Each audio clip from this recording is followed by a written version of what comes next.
Hey,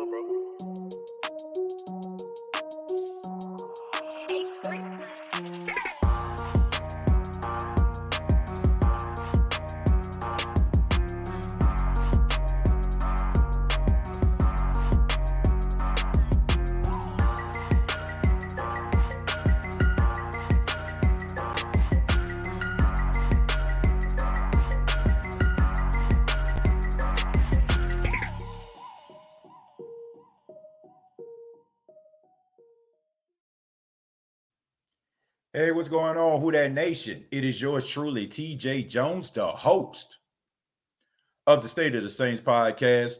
And welcome to the State of the Saints podcast, where we talk New Orleans Saints. And on this edition, we will have a special guest. He will be here soon. I just decided to go ahead and start the show. But Raymond Partsch III, he is the host of RPIII and Company. That is on 103.7 The Game out there in Lafayette, Louisiana. So we're going to be talking to him about New Orleans Saints football. And for the time being, man, I just wanted to go ahead and get started and give a special shout out to everybody that's listening to the show. If you're listening on the audio podcast or you're watching this video live, thank you very much. Special shout out to Jamarcus, my guy Bobby Cries, Chemo, Herman, who was overseas. Thank you very much for checking us out. Mike, thank y'all so much, man, for being a part of the podcast. I'm interested to talk to him about Alvin Kamara. There's a lot of news coming out of Saints camp involving Alvin Kamara, so we're going to be talking about that. And also, man, about this whole contract negotiation. The question that I have posted on social media, on Twitter, at State of Saints. If you have not followed me on Twitter, please follow me on Twitter at State of Saints. And also on Facebook.com, the question of the day is, how much do you feel Alvin Kamara needs to get paid? I've been seeing several deals. I've seen deals like 4 years, $48 million. I've seen 3 years, $21 million. So that's the question of the day. And feel free to, comment, let us know, Who That Nation.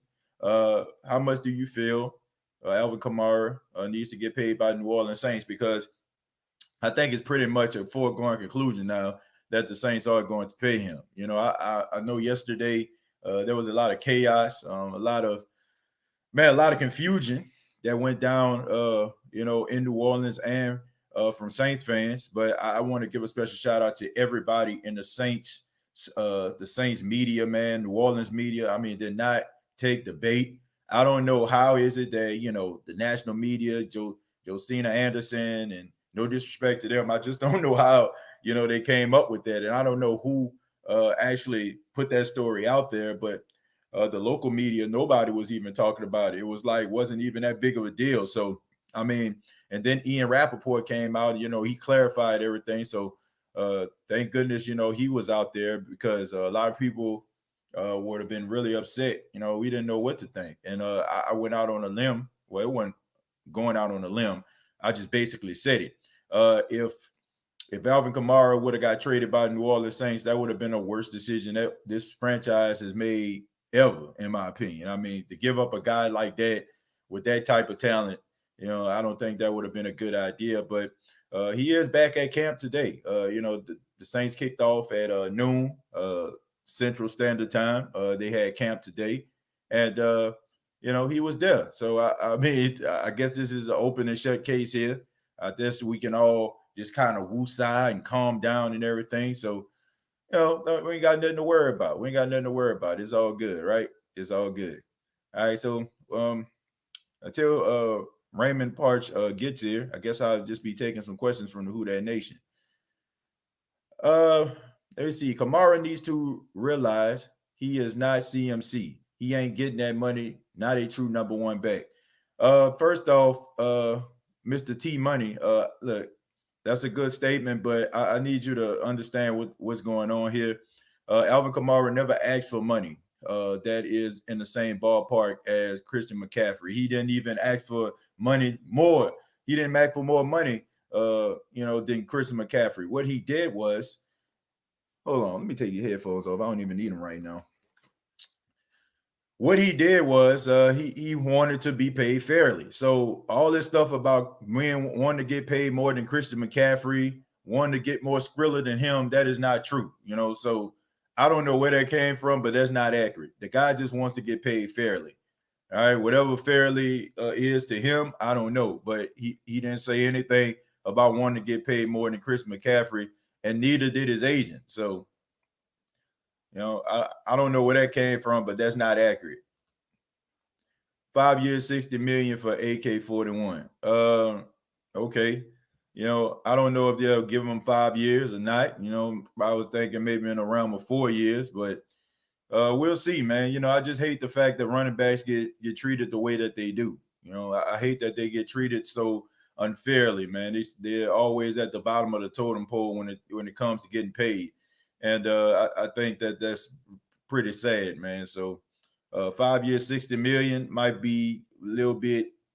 It might be too many years on that contract. I don't think the Saints will want to pay him for 5 years. 4 years between 12.5 and 13. Yeah, I'm kind of there with the 4 years thing. I got him at like 13.7 for 4 years. That'll probably be like $55 million. That's what I got him as. If I was a betting man, I would think his contract would be about 4 years, $55 million, probably $30 million guaranteed or something like that. I feel like it's going to be something in that realm. Miguel says Kamara needs to get paid more than Sucky McCaffrey. I don't agree with that. I don't agree he should get paid more than Christian McCaffrey, because Christian McCaffrey is an every down back. Look, this isn't a thing, argument or debate about favoritism or whatever. Like we cannot use our bias to, to say that he does deserve more than Christian McCaffrey. Now, as much of a Saints fan that I am a pretty huge Saints fan. I would say that Chris McCaffrey is doing more than what Alvin Kamara is doing in the league right now, and he deserves his money. So I'm not going to argue about Christian McCaffrey and what he deserves, because last year he was the is-all and the be-all of the Carolina Panthers offense. So this guy deserves his money, and I don't think that Alvin Kamara has done more than Chris McCaffrey has for his team. I mean, Alvin Kamara has done a lot. Don't get me wrong, but for me to say that he deserves more money than Chris McCaffrey, I'll be lying to you, and that would just be the homer in me to say that. Let's see. It would be worse to trade him.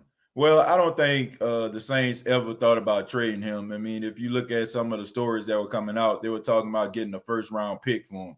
A team would never give up anything for a running back, especially a first-round pick, a first or second-round pick. I don't think that's going to happen.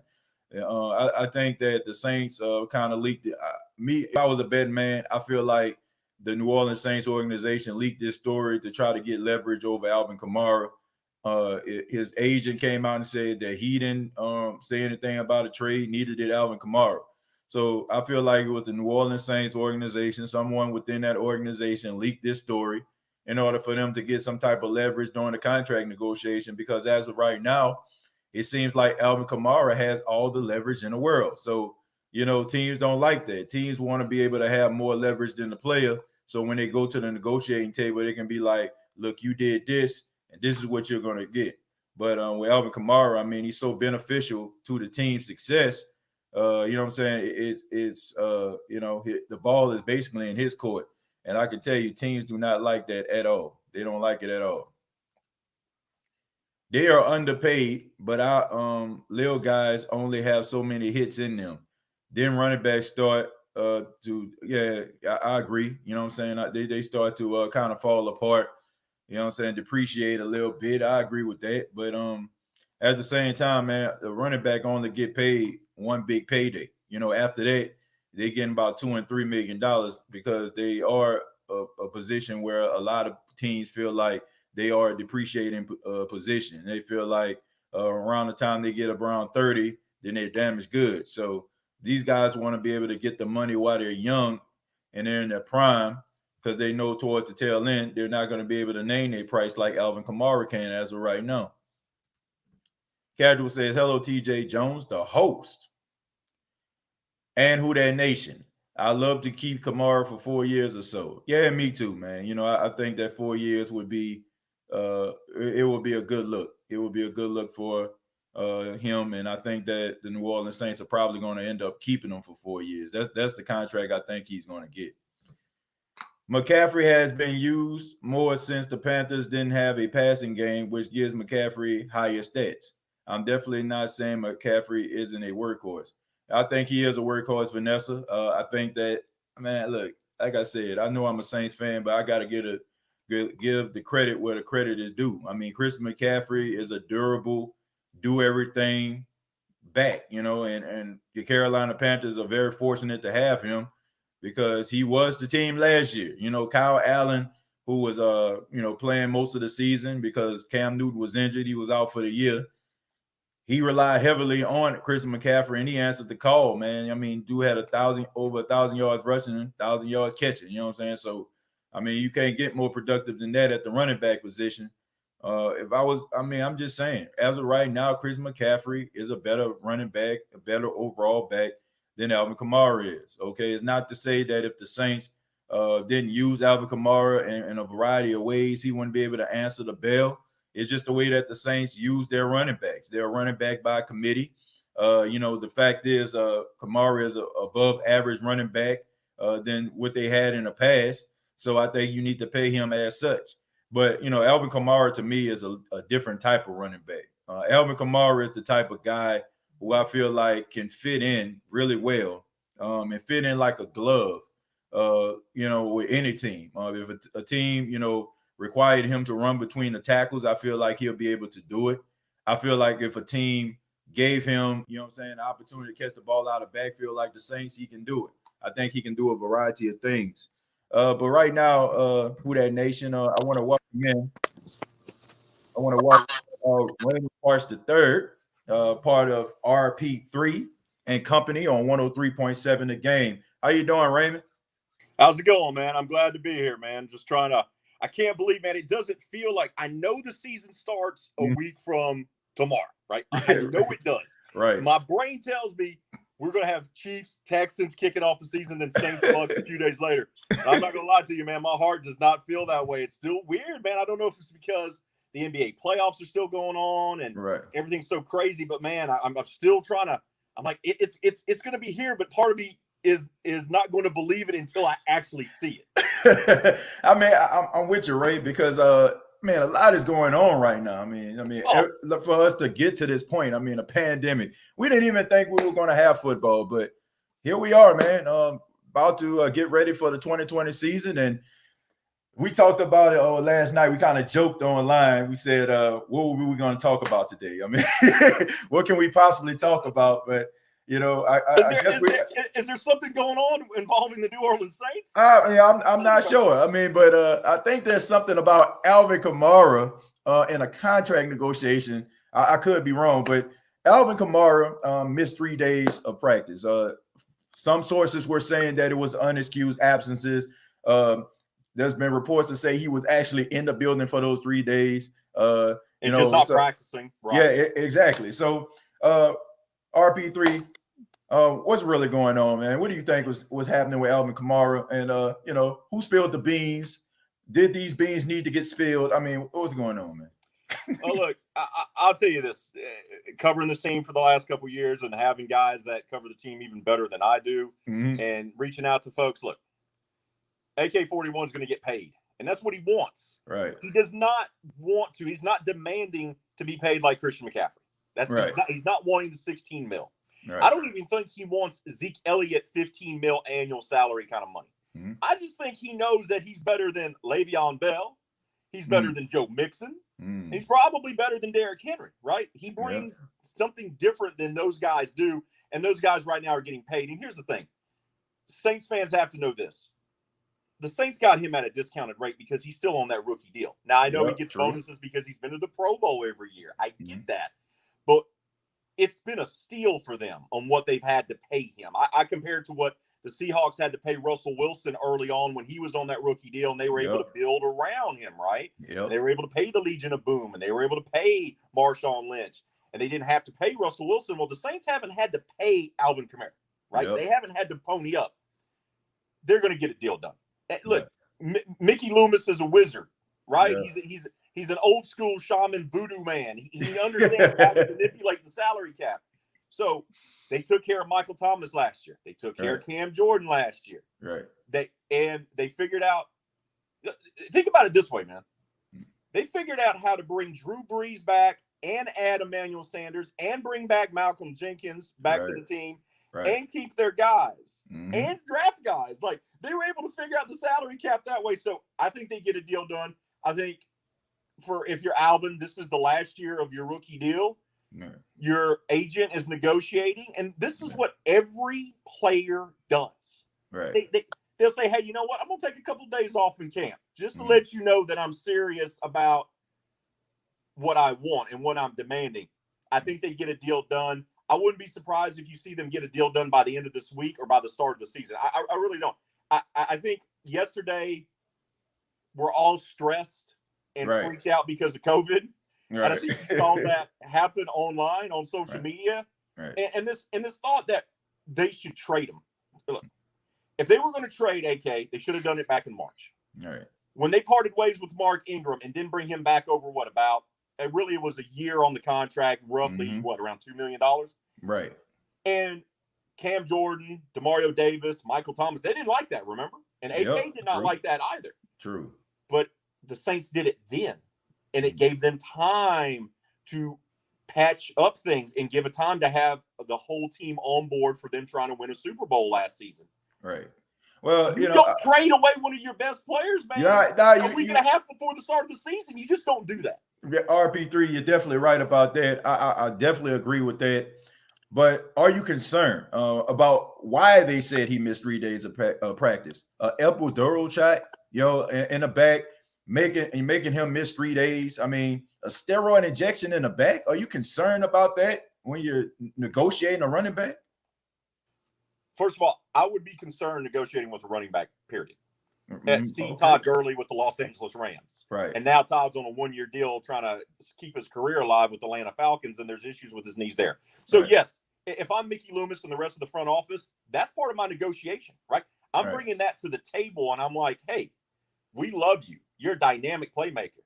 And we appreciate you playing through the pain last year and playing with an injury, which we find out after the fact that he had not one but two injuries last year. But I also go, but you're a running back. And now you have durability issues, and you were nicked up last year. And now you nicked up a little bit again. So from the shrewd business point of sitting down at the table and making something happen, I'm using that to my advantage if I'm the Saints front office to an extent, because they know how special Alvin is. Look, the Saints may have the best roster in the NFL, not named the Kansas City Chiefs. I think we can agree to that. They're probably two of the best rosters, top to bottom, in the entire NFL. Good point. They're a Super Bowl contender. Could the Saints survive without Alvin Kamara? Absolutely. You see this team's history of finding gems of running backs as undrafted rookies or picking them up from other teams. We also see them part ways with their running backs. If there's two positions that the Saints tend not to overpay for, running back, safety. They just don't. They let Reggie Bush go. They let Mark Ingram go. They let Darren Sproles go, right? They have a history of doing that because they believe in Sean Payton's offense. And to a certain extent, they believe that they can put anyone back there, and it doesn't matter. And Alvin was a mid-round draft pick. They weren't thinking that he was going to be a great three-time Pro Bowler in 3 years. They didn't know that. They hoped. So, once again, look, I think NFL teams are not where they were, say, even 5 years ago, where the running back position was viewed as nothing. It was, remember, you had all the articles written, the death of the running back. The running back is no more. Well, look, Gurley got paid. Zeke got paid. Man, you got Joe Mixon just got paid. Joe Mixon just got paid. He just got a $54 million deal from Cincinnati. So there's still money to be had out there. I think they get the deal done. Yes. Are you concerned? That's probably why Kamara's camp isn't trying to get McCaffrey money or even Zeke money. But maybe if you throw up where he's getting paid maybe $13.8 or $14 million per year, you're that third highest paid running back annually. I think the deal gets done, and boom, Alvin will be ready to go. And I'm also not concerned because Alvin's back in camp today. I mean, like I said, it's open and shut case here. I think the biggest issue was the fact of him missing days and Who Dat Nation not knowing why. But now he's back at camp. I think we can kind of just put this to bed. He would not be at camp if his agent didn't recommend him being there. Right. You know, so I mean, I look at it as if this is going to be solved pretty soon. The next thing, and this has been going on for the last couple of days since Leonard Fournette left Jacksonville. Okay, you know, and I'm pretty sure you already know. You as someone who hosts a show in Louisiana, you already know. LSU affiliate, I already know where you're going. But Exactly. The Who Dat Nation, they love LSU players. They love to try to connect LSU players down hour and 30 minutes down to New Orleans to the Superdome to play for the Saints. Mickey Loomis doesn't. We speaking the same language. But Leonard Fournette, could you see him in a Saints uniform? If you were Mickey Loomis, you have Alvin Kamara right here. You got Leonard Fournette over here. What would you do in this situation? Would you keep Alvin Kamara, or would you allow him to go in order to bring in Leonard Fournette? I would keep AK, and this is why. He knows this team. He's part of the great chemistry of this locker room. When you talk about the New Orleans Saints, one of the things that people talk about is how strong the locker room is, the locker room culture. Right. We can go back to when Brees made the comments that he did earlier this summer that ruffled the feathers of his teammates. Right. That locker room was so strong that they took care of it within a day. When I saw DeMario Davis talking about Drew's good, like when I heard DeMario say, Drew's good with us. Right. I was like, see, you got guys like that. You have guys like Malcolm Jenkins and DeMario Davis and Drew Brees, and you have a guy like Alvin Kamara and Michael Thomas, and they're growing into that role of being a leader. They're not quite Cam Jordan and DeMario and Malcolm, who are vets, right? They've been in the league a long time. Right.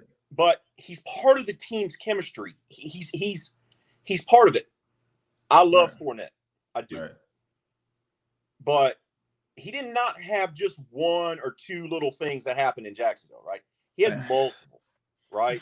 And Sean Payton is one not to put up with the kind of stuff Fournette did. None of it was what you would deem as type of red flag behavior because he had off the field issues. He did have the one off the field issue, but nothing like assault or anything like that. Right. So it's more of not showing up for practice, laughing at the end of the bench, not going into games, people questioning your work ethic. Sean doesn't have time for that. Like we know that. We know that with his track record of dealing with athletes and dealing with players. They don't have time for that. I don't think Fournette makes a good fit. And I know the LSU/Saints fan wants more than just Will Clapp on the roster. Right. Okay. Yeah. And nothing against Will, but you know what I'm saying? They want a dynamic playmaker. Right. Leonard's not that guy. And Leonard is, people think of him as a hard runner, like a power runner, and he is. He can also catch the ball. But let's give credit to Fournette. He's got good hands, and he's shown that, I think, more than 1,000 receiving yards since he's been drafted by the Jacksonville Jaguars. Right. And when you got Blake Bortles throwing you the ball, that's an accomplishment. Yeah, so, good point. But they already got their bruiser, man. But people want to knock Latavius Murray. Latavius looked good when he got to play last year. Thank you. So thank you. You already have that bruising running back that can be the complement, can be that thunder and lightning, if you want to use that old cliche, in your backfield. You already have that guy. Oh, by the way, he's cheaper than what Leonard Fournette's going to be. Yep. I mean, so he has no distractions. He comes with no baggage, and he's cheaper. It's all day long. And I also don't know if Fournette's willing to share the load. I don't know Leonard well enough. I only covered him briefly in college. I don't know if he's willing to go, okay, well, I need to go humble myself and be part of a platoon and be part of a backfield. Right. He's been the guy since high school, right? He was the guy at St. Aug. He was the guy at LSU. He's been the guy with the Jaguars. Is he going to be able to say, you know what? I'm going to pump the brakes. I'm going to be able to share the workload like Mark Ingram did when they drafted Alvin Kamara, and they shared it. Is Leonard built that way?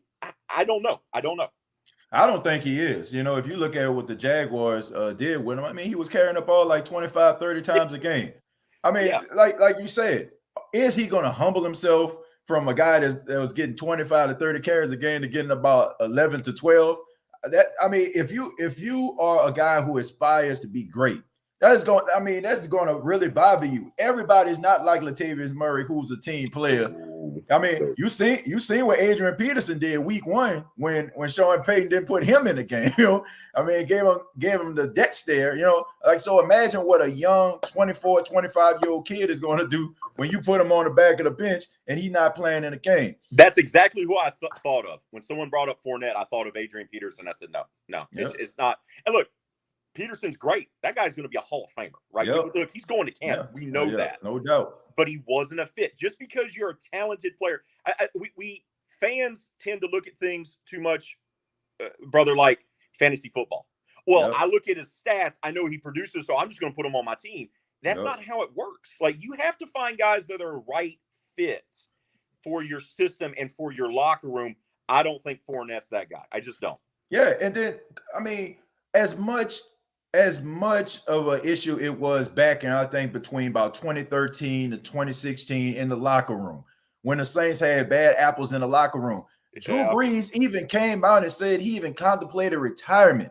So they spent all this time trying to get the right nucleus inside of that locker room that they have right now. You see the strobe light going after games, people dancing, guys cheering legitimately like they're the one that scored the touchdown. Why would you want to add somebody in that locker room that could possibly, divide the lines of what's going on in there? So, I mean, and it's not a position of need exactly. Either, right? You could. I'd rather see the Saints go out there and get them an extra DN or get them an extra cornerback, because look, I know Patrick Robinson's had a great camp. He has, and Jack Rabbit and Lattimore are a great 1-2 punch, but they like depth at the corner position. Let's be fair. And so you want. There's other positions of need, like running back's not one of them. And Latavius, there were moments last year that Murray ran better than Kamara did. Yep. Now, part of that was because Kamara was banged up, but Murray ran really well. And there were games where you're like, just keep feeding him the ball. You already got a guy on your roster that you're paying would be far cheaper, and he comes with no baggage. It's a simple thing. I know the LSU Saints fans, they rail every year when the draft comes around, and 14. But this year was Patrick Queen. I can't believe they were so mad that they didn't draft Patrick Queen. And sure enough, they just drafted probably a guy who's going to be a franchise center or right guard for the next 10 years to pair up with Ramczyk and McCoy and their other linemen that they have for the next 10 years. Look, trust the Saints. I always tell people that all the time. Trust what Mickey Loomis and Jeff Ireland and Sean Payton are doing. They've made it. They've made the Saints one of the most consistent winning franchises in the NFL in the past 15 to 20 years. Yep. Why would you doubt them? And that's and also what you said about Latavius Murray. I'm wondering to myself, and I said this on the last podcast, what has the Who Dat Nation seen for them to say that Latavius Murray isn't the answer? Every time his name is called, he's answered the bell. I mean, the game against the Chicago Bears, like, I understand Akeem Hicks wasn't playing. He was out for the season. Right. But they still got Roquan Smith. They still got Khalil Mack. They still got all those guys on that defense, and he ran for 109 yards. The following week against Arizona Cardinals, he ran for 102 yards. So the two opportunities that he had to start, he went over 100 yards. So I'm just wondering, what has the Who Dat Nation seen for them to say that Latavius Murray isn't the answer, besides the fact that Sean Payton have him on the bench, so he must not be that good? This is a guy last year for you. Kamara had 797 rushing yards, 5 touchdowns, right? Right. That's what he did. He averaged 4.7 yards a attempt. Latavius Murray, as the backup, rushed for 637 yards, scored 5 touchdowns as well, and averaged 4.4 yards a pop. And he had 30 less carries. You see what I'm saying? Like, there's no reason now that, Kamara also had the 81 receptions for the 3rd straight year. It's a crazy number that he's been able to do that 3 straight years. Right. But Murray, 34 catches and a touchdown, 235 yards. So he's not shown you anything that does not suggest that he can't get the job done. Latavius Murray. Hey, I like Latavius. I've liked him since he was in Oakland. I mean, always the bridesmaid, never the bride. There's all team first guy. He's a team first mentality guy. And every successful team, you look at any Super Bowl champion, you know this. Right. You look at any Super Bowl champion, there's guys that have to be the ones that make the sacrifices. The guys that are not going to get Pro Bowls, are not going to get the recognition, aren't going to get the headlines. We're not going to talk about them on radio, on a podcast, but they are glue guys. every Super Bowl champion has at least 3 to 4 to 5 of those guys. That's what Latavius Murray is to this team. They're not getting rid of Latavius Murray for Leonard Fournette. No way. Nah, I don't believe that either. Let's talk about defense. Let's talk about Marcus Davenport. In the offseason, he gained 20 pounds. He looks bigger. He looks a little bit more explosive. So he has been injured over the last 2 seasons. So you know what that means. He must be a bust, according to some according to some Saints fans out there. But what is your thought about Marcus Davenport? What do you think about him? Is he going to have double-digit sacks this season, in your opinion? If Marcus can stay healthy, and putting on the muscle mass is going to be huge in that direction, they could win the Super Bowl. Like it's, and I don't want to put it all on Marcus's shoulders, but if he can be healthy, they talked about who were they linked to this offseason? Jadeveon Clowney. Could Clowney come to be the New Orleans Saints? So forth and so forth. They even talked about maybe Griffin, who ended up going to Dallas, right? Being a guy, and I liked that. I liked him a lot better than Clowney. More consistent. Me too. More consistent player. Davenport, when he's healthy, he's dominant. Yep. The problem is that he hasn't stayed healthy. If he's healthy for a full regular season, bruh, like you got him and Cam now. Yep. And the key to that is going to be Rankins. If you have healthy Rankins, Cam Jordan, and Marcus Davenport, come on. And then you got Demario Davis anchoring the linebacking core. That front seven, we talk about concerns about cornerback depth. Right. If the front seven is healthy, you get a healthy Rankins, you get a healthy Marcus Davenport. You learn this in football. If you get after the quarterback, it makes the DB's job so much easier. Yep. It allows them to freelance. It allows them to be aggressive. It allows them to try to get turnovers instead of worrying about coverage. It makes their job easier. So if you get a healthy Marcus Davenport, that's going to put more pressure, and that way you can't double team Cam Jordan anymore because you got to worry about Marcus Davenport. And I also think the coaching staff has so much faith in Marcus, and they believe that he can be healthy this year. That's why they didn't overpay for Jadeveon Clowney. Yeah. Because they still got this kid on the rookie deal. I remember when he was drafted, someone called. I didn't even have my radio show at that time. I was a fill-in guest after the draft. And someone called and was like, I can't believe we traded for this guy. Oh, my God, we traded all these picks. What have they done? What have they done? And I said, trust Mickey Loomis, trust Jeff Ireland. They've done their homework. And people want to bag on Marcus. When he's played, he's looked dominant. Yeah, He just has. Especially after the first 4 or 5 games of his rookie season when it started finally kind of clicking for him. And look, Cam is taking him under his wing, and that's a great mentor to have because Cam is great at motivating guys because he talks the talk and he backs it up with the way he walks onto the field. But he also has that personality that is infectious. And I think Marcus responds to that because Marcus is a little bit more quiet, a little bit more reserved. Cam, as we know, my man's out there getting 1987 Prince-style haircuts and rocking the media. So Cam is outgoing, right? He's got an over-the-top personality. If Marcus is healthy, man, I think about how good they could be with him. I mean, he played 13 games last year, 3 forced fumbles, and 31 tackles. He could be really dynamic for them. Yep. And the thing is, his skill set is as a pass rusher. So if he can stay healthy, then they can utilize him just to rush the passer. Yep. And let Cam do the run blocking, which Cam doesn't mind doing. Yep. So you can have Cam and Marcus, but the key for that defense in the front seven, you're going to be straight in the linebacking core with Demario. Yeah. If they can have Alex Anzalone healthy, great.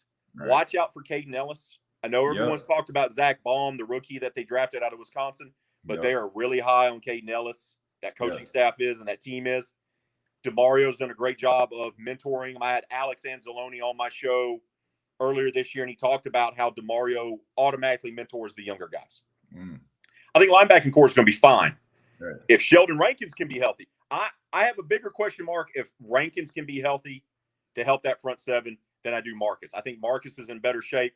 Rankins concerns me because of the injuries that the type of injury rather is a little bit more concerning. But if Davenport and Rankins can be healthy, who's all three of those? No, man.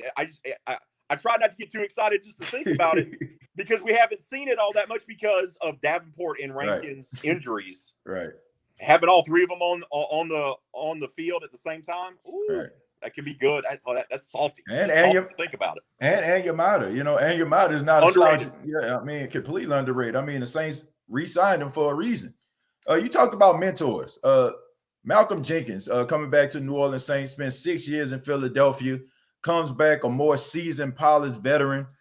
How beneficial do you think this will be to a young player like Marcus Williams, who a lot of people consider him being a younger version of Malcolm Jenkins when he was in New Orleans?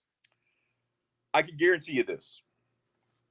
If Malcolm Jenkins was on the roster for the Minneapolis Miracle, Marcus Williams doesn't make that play as a rookie. And people were really critical of Marcus. Oh, how can you do that? It was a boneheaded move to do that. And look, it was a moment. It was a rookie moment. Yeah.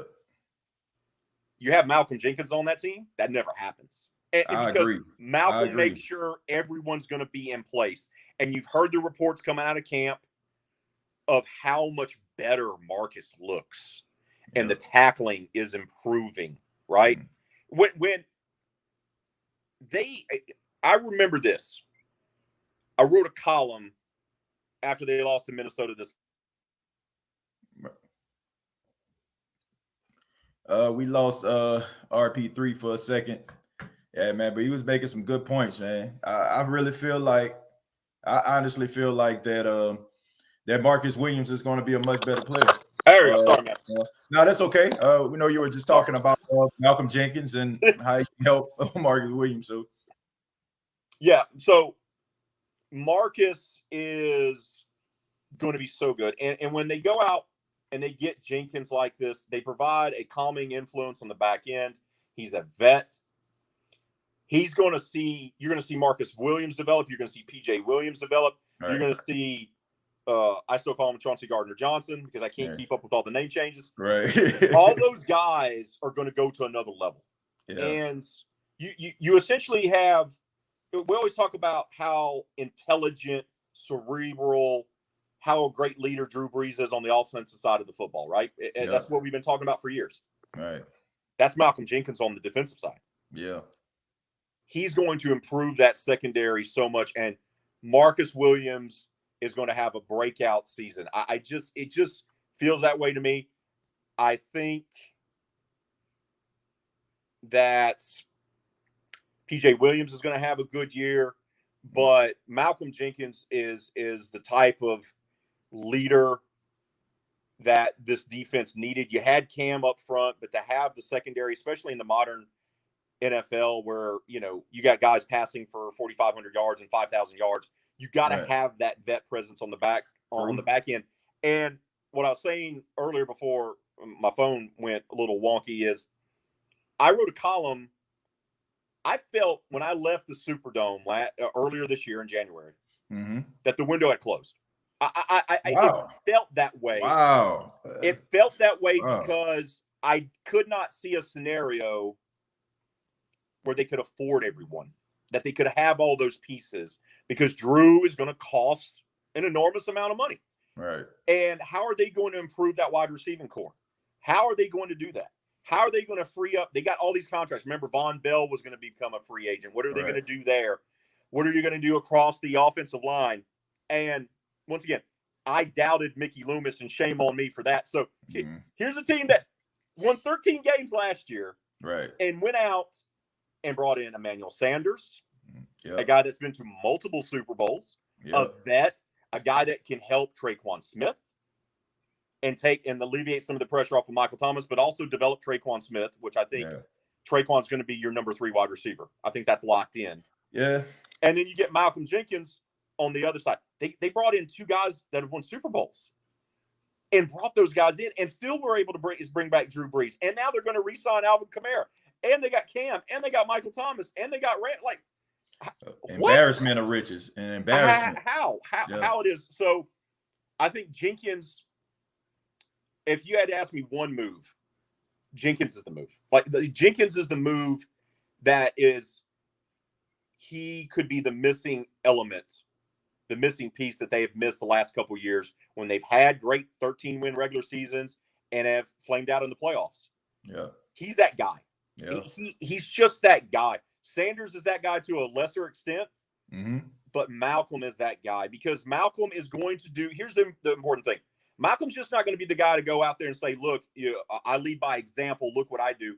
Yeah. Malcolm is going to teach those guys when they screw up. He's going to pull them off to the side and go, hey, you should have done this. When the wide receiver broke out of his route this way, you should have positioned your hips this way and done this instead. Or if the quarterback does this, you should do this. He's going to be teaching those DBs. And as talented as they've been the last couple of years, Lattimore, both Williams, mm-hmm. and Chauncey Gardner-Johnson, as talented as they are, they did not have a mentor on the back end to help them. Yep. Now they got one of the best guys. We're talking Walter Payton Man of the Year type of player back there who's going to push them and he's going to hold them accountable. It's going to be like having your dad back there. That's who he's going to be for this team. And that's why I believe that when they signed him, I was like, oh, wow. Yeah. I'll go game over. The window's not closed. They've opened it up because they got Malcolm Jenkins, who Sean Payton, as you know, said that was the biggest mistake he's ever made running a team, letting him go. Yep. I mean, you took the words right out of my mouth. That's what I was going to say. You know what I mean? That's how much respect Sean Payton has for Malcolm Jenkins. And I got a lot of respect for him too. And I mean, you already know that you got durability, with him. I mean, he played for Philadelphia for 6 years and never missed a game. Never. I mean, so and he comes in with cachet as well. He's a 2-time Super Bowl winner champion because he won the Super Bowl with the Saints his rookie season. And he just won back in 2017 with Philly. So you already come in with the hardware. You already know how to win, and you know how to be a leader. I mean, we know about what he does off the field as well as on the field. So he just automatically comes in with respect, and I feel like those guys are going to be able to tighten up because I think a lot of plays Marcus Williams made last season was to make up for some of the lack of ability that PJ Williams had. You see him trying to cover way too much ground, and it caused him to make too many bad decisions. And now you have somebody like Malcolm Jenkins that can come in. You know he's going to know where to be. You know he's going to be exactly where he needs to be. I mean, he's seen all different types of offenses. I'm very excited to see this secondary take an extra step, and we already heard about in practice. I mean, the defense for the last couple of weeks has been getting the best of the offense. And people are like, man, what's wrong with the offense? What's wrong with the offense? Look, this is the big caps. Yes. You want defense winning the camp battle. Yes. Because that better prepares them for the season. And when you bring up, here's the other thing that Malcolm's going to do. He's going to allow the other guys who may have limitations. Marcus and PJ are not as good as he. We know that, right? But they're talented players. Von Bell, as good as he was, and he was a good player, he's not Malcolm Jenkins good. Yep. So having Malcolm back there is going to hide some of those deficiencies as well, because Malcolm can do things that Von Bell could not, and that puts Marcus and PJ in a better position to make the plays that they can make. And you're not asking them to do more than that they're capable of. And I think the Saints were relying on that. They tried to go, maybe they went with the cheap route where they were just building up through draft picks. Right. They didn't want to have a veteran presence on the back end. But you need the vet, and Malcolm gives you that. I can't wait to see what Marcus does. In particular, I think PJ will be better. Yeah. I think you're going to see that. And here's the other thing. Malcolm is not going to be afraid to go up to Marshawn Lattimore, who people thought early on last year had some games where you're like, is the effort there? Like, is this guy regressing? I guarantee you, if Malcolm Jenkins thinks Lattimore is taking it off easy on a play, that's going to happen one time, man. That's going to happen one time. And that'll be end of it. And you'll see it on the sidelines because we're not going to be able to show fans in the stands. You're going to see it on the sideline, and they're going to take one time. And I think that'll be better for Lattimore as well to really ascend up to being an elite corner. He's a very good one right now. Right. But Malcolm will make him better as well. And the crazy thing is that this defense, Malcolm Jenkins, Demario Davis, Cam Jordan, like, really? Each level of the defense has got one of those guys, those alpha dogs who are also leaders. Yep. I mean, this is something that the Saints has been missing in that secondary for years, and these guys they have to learn to be pros together. I mean, when you're young and you really don't have that leader to look up to, because let's be honest, you getting drafted coming out of college, you're probably better than the veteran that was already there. So who are you going to look up to? No disrespect to Kenny Vaccaro, but I mean, Marcus Williams, in my opinion, was a much better safety than he was. I mean, what can Vaccaro actually tell him or teach him? So I just want to say thank you very much for being a part of the State of the Saints podcast. Thank you so much for your time, Raymond Partsch. I appreciate it. RPIII and Company, 103.7 The Game. Let everybody know how they can get in touch with you on social media, and tell them about your show as well. You can follow me at RP Roman numeral 3 _sports. You'll see this big, beautiful mug out there. Or some of my friends call me 3 bills, and that's that's because it ain't because I spend $300 when I go to the club either. It's because I'm 300 pounds. But and you can follow me. I'm also on Instagram for that as well. The show 6 to 9 Monday through Friday here in Lafayette on 103.7 The Game. And we talk a lot of Saints all the time. Obviously, you can also stream us on the app, which is free, getting it on any of your devices, or you can listen to us on Google Home and Alexa. So I appreciate you having me on, man. Can't wait to come back on and keep up the great work with the pod. Oh, thank you so much, man. Thank you for your time. RP3, ladies and gentlemen, right here on the State of the Saints podcast. Thank you so much, man. Yeah, man. Shouts out to him, man. Great content, man. Y'all check him out. 103.7 The Game. If you're out there in Lafayette, Louisiana, be sure to check them out, man. Great content. Y'all see the energy. Y'all see the knowledge. Y'all make sure that y'all support 103.7 Raymond Partsch III, RP3 and Company. This is the State of the Saints podcast. Once again, subscribe to the YouTube channel, youtube.com, search The State of the Saints podcast. Facebook.com, search The State of the Saints podcast. And if you have not already, please subscribe to iTunes, Spotify, iHeart, whatever one you use. Just make sure that you search The State of the Saints podcast and subscribe to the State of the Saints podcast page on those streaming apps. We're really trying to push the audio podcast, so I really need your all's help. So if you have not already, take a few seconds, okay? Just take a few seconds, just a few milliseconds, and just go ahead and subscribe to one of those streaming apps today on the State of the Saints podcast. And thank you all so much. Until next time, all I got to say is, who dat?